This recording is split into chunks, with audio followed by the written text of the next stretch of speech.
BJP జాతీయ అధ్యక్షుడు JP Nadda నివాసంలో ఎన్డీఏ కీలక మీటింగ్ జరిగింది. ఈ సమావేశానికి అమిత్ షా, చంద్రబాబు, కుమారస్వామి, జితిన్ రామ్ మాంఝీ, లలన్ సింగ్ సహా పలువురు నేతలు సమావేశమయ్యారు. జమిలి బిల్లు, వక్ఫ్ బిల్లు, ఎన్నికల సంస్కరణపై చర్చ జరిగినట్టు తెలుస్తోంది. అలాగే త్వరలోనే జరగనున్న ఢిల్లీ, బీహార్ అసెంబ్లీ ఎన్నికలపై నేతలు సమాలోచనలు చేశారు. ఇరు రాష్ట్రాల్లో గెలుపే లక్ష్యంగా ముందుకెళ్లాలన్నారు. భవిష్యత్తులో ఏ విధంగా సమన్వయంతో ముందుకు వెళ్లాలనే అంశంపై కూటమి లీడర్లు చర్చించినట్టుగా సమాచారం.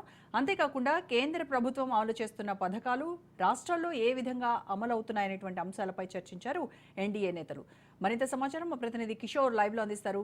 కిషోర్, ఎన్డీఏ నేతలంతా కూడా జేపీ నడ్డా నివాసంలో వీళ్ళందరూ భేటీ అయ్యి ఒక మీటింగ్ ఏర్పాటు చేస్తున్నారు. మీటింగ్ ఎజెండా జమిలి బిల్లు, వక్ఫ్ వీటన్నిటి గురించి మాట్లాడినట్టుగా సమాచారం.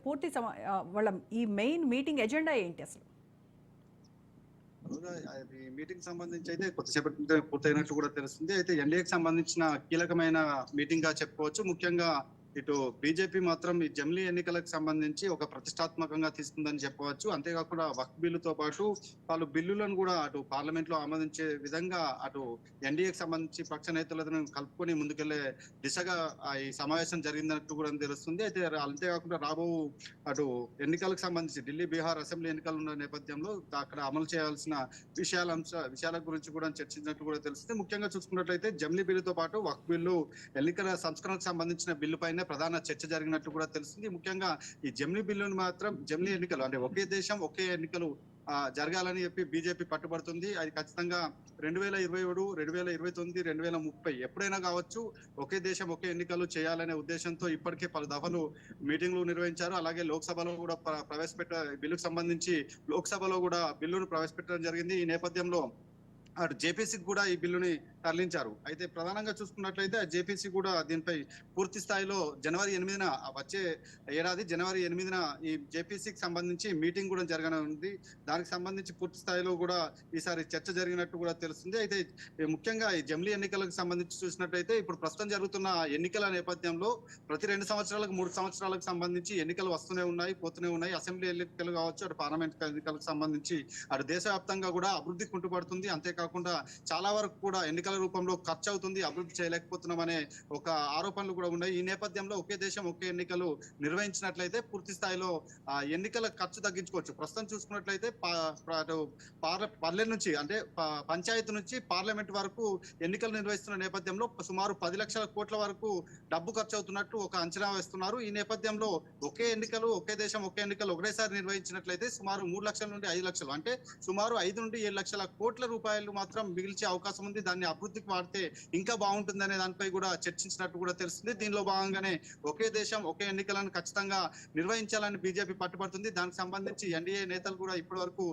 మద్దతు తెలిపారు. దీనికి సంబంధించి లోక్సభలో కూడా బిల్లు ప్రవేశపెట్టారు. అంతేకాకుండా ఈ ఒకే దేశం ఒకే ఎన్నికలకు సంబంధించి బిల్లుకు సంబంధించి అలాగే 129వ రాజ్యాంగ సవరణ బిల్లు కూడా ప్రవేశపెట్టారు. దానికి ఆమోదం కూడా తెలిపారు. ఈ నేపథ్యంలో ఒకే దేశం ఒకే ఎన్నికలకు సంబంధించి కూడా జేపీసీ కూడా ఏర్పాటు చేశారు. సుమారు 39 మంది అంటే పార్లమెంట్ లోకి సంబంధించి రాజ్యసభ అలాగే లోక్సభకు సంబంధించి లోక్సభ నుంచి 29 మంది అలాగే పార్లమెంట్ నుంచి మరో 12 మంది ఎన్నికలు ఎంపీలు ఎవరైతే ఉన్నారో ఎంపీలని పూర్తి స్థాయిలో వారికి ఒక జేపీసీని ఏర్పాటు చేసింది. మిగతా అన్ని పార్టీల నుంచి వైఎస్ఆర్సీపీ కావచ్చు, ఇతర ప్రతిపక్ష పార్టీలతో పాటు ఇటు బీజేపీతో పాటు ఎన్డీఏతర పార్టీలకు సంబంధించి కూడా అందరినీ కూడా కలుపుకొని ఈ జేపీసీని ఏర్పాటు చేసింది. జేపీసీని ఏర్పాటు చేసి వాళ్ళు పూర్తి స్థాయిలో దీనిపై కమిటీ బైఠాయించి పూర్తి స్థాయిలో నివేదికను కూడా అంటే వచ్చే ఏడాది జరిగే పార్లమెంట్ బడ్జెట్ సమావేశాలు చివరి వరకు ఈ జేపీసీ అటు పార్లమెంట్ కు ఈ నివేదిక కూడా సమర్పించే అవకాశం మాత్రం కనిపిస్తుంది. అంతేకాకుండా వక్ఫ్ బోర్డుకు సంబంధించి కూడా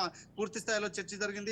అయితే రానున్న రోజుల్లో తీసుకున్నట్లయితే ఈ పూర్తి స్థాయిలో బిల్లులకు సంబంధించి కావచ్చు అలాగే బిల్లులకు సంబంధించి వ్యతిరేకించినట్లయితే కావచ్చు దేశవ్యాప్తంగా కూడా జరగనున్న పరిణామాల నేపథ్యంలో అందరం కూడా ఎన్డీఏకి సంబంధించి నేతలందరూ కూడా కలిసికట్టుగా ఉండాలి. అంతేకాకుండా కలిసికట్టుగా ముందుకు వెళ్లాలని కూడా చెప్పడం జరిగింది. అంతేకాకుండా ఈ మీటింగ్ లో ఈ అంబేద్కర్ సంబంధించి వివాదాస్పద వ్యాఖ్యలకు సంబంధించి అటు కాంగ్రెస్ ప్రభుత్వం ఇప్పటికే దూకుడుగా వివరిస్తుంది. దాన్ని కూడా తరిమి కొట్టే విధంగా ముందుకెళ్లాలని కూడా ఎన్డీఏ భాగస్వామ్య నేతలకు అమిత్ షా సూచించినట్లు కూడా తెలిసింది. మొత్తానికి మాత్రం ప్రధానంగా వక్ఫ్ బిల్లుతో పాటు ఎన్నికల సంస్కరణ బిల్లు అలాగే జమిలీ ఎన్నికల బిల్లుకు సంబంధించి ప్రధాన చర్చ జరిగింది. రానున్న రోజుల్లో తీసుకునే ప్రతి నిర్ణయానికి కూడా అందరూ కూడా కలిసి ముందుకెళ్లాలని కూడా అమిత్ షా హితబోధ చేసినట్టు మాత్రం తెలుస్తుంది. కిషోర్, అలాగే ఢిల్లీ, బీహార్ రాష్ట్రాల్లో రానున్నటువంటి రోజుల్లో అసెంబ్లీ ఎన్నికలు జరగబోతున్నాయి. దీనికి సంబంధించి గెలుపు దిశగా ఎటువంటి సమాలోచనలు చేశారు వాళ్ళు? అయితే ప్రధానంగా చూసుకున్నట్లయితే ఢిల్లీ కావచ్చు, బీహార్ కావచ్చు, అది ఢిల్లీ ఎప్పుడైనా కానీ అస్థిన పైన చాలా మంది నేతలు ఢిల్లీపై దృష్టి పెడతారు. ఢిల్లీలో అస్థినాల గెలిచిన పార్టీకి సంబంధించి ప్రస్తుతం మాత్రం అక్కడ ఆమ్ ఆద్మీ పార్టీ అధికారంలో ఉంది. గత అసెంబ్లీ ఎన్నికల్లో కాంగ్రెస్ ని, బీజేపీ కాదని ఆమ్ ఆద్మీ పార్టీని అక్కడ ప్రస్తుతం మాత్రం ప్రజలు గెలిపించారు. ఈ నేపథ్యంలో ఇప్పటికే అటు కేజ్రీవాల్ బయటకు వెళ్ళిన తర్వాత పార్టీని బలోపేతం దిశగా ముందుకెళ్తున్నారు. అటు ఆమ్ ఆద్మీని ఢీకొట్టే విధంగా ఇప్పటికే బీజేపీ నేతలు ఒక ప్లాన్ కూడా చేస్తున్నట్టు చేస్తుంది. దీనిలో భాగంగా ఇటు చంద్రబాబుతో పాటు అటు స్థానికంగా ఉండే బీహార్ నేతలు, ఢిల్లీకి సంబంధించిన నేతలతో పాటు పూర్తి స్థాయిలో చర్చ జరిగారు. రానున్న రోజుల్లో జరిగే ఎన్నికలకు సంబంధించి ఈసారి ఖచ్చితంగా గతంలో మహారాష్ట్ర ఎన్నికలకు సంబంధించి మొన్న జరిగిన మహారాష్ట్ర కావచ్చు, జార్ఖండ్ ఎన్నికలకు సంబంధించి మంచి ఫలితాలు వచ్చాయి. ఈ నేపథ్యంలో అదే ఊపుగా ముందుకెళ్ళినట్లయితే అటు ఎన్డీఏని ఇంకా విస్తరింపజేయొచ్చు అనే దిశగా అటు పార్టీకి సంబంధించిన నేతలు చర్చించినట్లు కూడా తెలుస్తుంది. ముఖ్యంగా ఢిల్లీలో పార్లమెంట్ కావచ్చు, ఇతర ముఖ్యమైన అన్ని కూడా హోంశాఖ కావచ్చు, పార్లమెంట్, పిఎంఓ ఆఫీస్ వంటి ముఖ్యమైన విషయాలన్నీ కూడా ఢిల్లీ వేదిక జరుగుతాయి. అలాంటి ఢిల్లీలో మాత్రం ఖచ్చితంగా ఈసారి బీజేపీ కమలంని జెండా ఎగరేయాలని ఆ దిశగా ముందుకెళ్లే విధంగా చర్చలు జరిగినట్టు కూడా తెలిసింది. అంతేకాకుండా బీహార్ లో కూడా చూసినట్లయితే అటు నితీష్ కుమార్ తో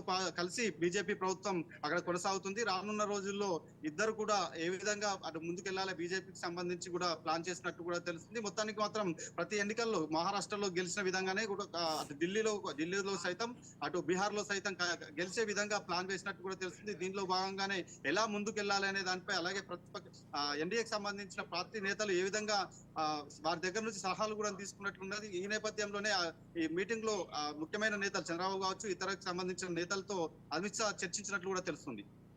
కిషోర్, అలాగే కేంద్ర ప్రభుత్వం అమలు చేస్తున్నటువంటి పథకాలు రాష్ట్రాల్లో అమలవుతున్నటువంటి తీరుపై కూడా ఎన్డీఏ నేతలు చర్చించినట్టు సమాచారం. అయితే కేంద్రం నుంచి వచ్చేటువంటి పథకాలు సక్రమంగా అక్కడ లబ్ధిదారులకు అందుతున్నాయా లేదా అనేటువంటి విషయం పైన వాళ్ళు ఏ రకమైనటువంటి చర్చలు జరిపారు?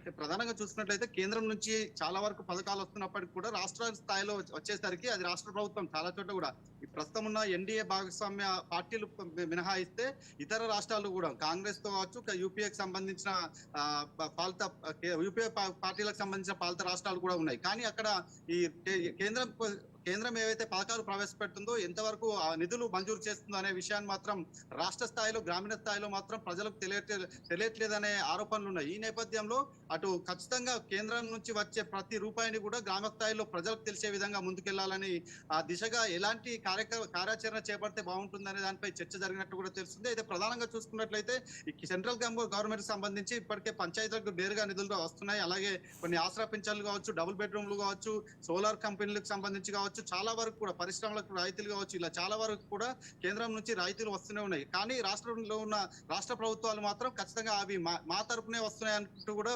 తప్పుడు ప్రచారం చేసుకుంటున్నాయని కూడా వారు ఆ చర్చ జరిపినట్టు కూడా తెలుస్తుంది. అయితే ఇతర రాష్ట్రాల్లో కాంగ్రెస్ ప్రభుత్వం ఉన్న రాష్ట్రాల్లో ఆ కాంగ్రెస్ ప్రభుత్వానికి సంబంధించి రాష్ట్రాలు ఏవైతే ఉన్నాయో వారే డబ్బులు ఖర్చు పెడుతున్నామనే ప్రజల్లోకి తప్పుడు సమాచారాన్ని తీసుకెళ్తున్నారు. అసలు చోట కూడా మనం ఏ విధంగా కూడా కేంద్ర ప్రభుత్వాలని ప్రజల్లో కేంద్రం నుంచి ఏ విధంగా వస్తున్నాయి అనే దానిపై ప్రజలకు వివరంగా తీసుకెళ్లేలా ఎలా తీసుకెళ్తుందనే దానిపై కూడా ఎవరైతే బీజేపీ నేతలు ఉన్నారో ఎన్డీఏ నేతలు చర్చించినట్లు కూడా తెలుస్తుంది. మొత్తానికి కేంద్రం నుంచి వచ్చే ప్రతి రూపాయి పైన కూడా అటు ప్రజల్లోకి వెళ్ళాలి, మనమే ఖర్చు పెడుతున్నాం అనే విషయాన్ని కాంగ్రెస్ పాలిత రాష్ట్రాల్లో కూడా తెలిసే విధంగా కార్యాచరణ చేపట్టాలనే దానిపై ప్రధాన చర్చ జరిగినట్టు కూడా తెలుస్తుంది.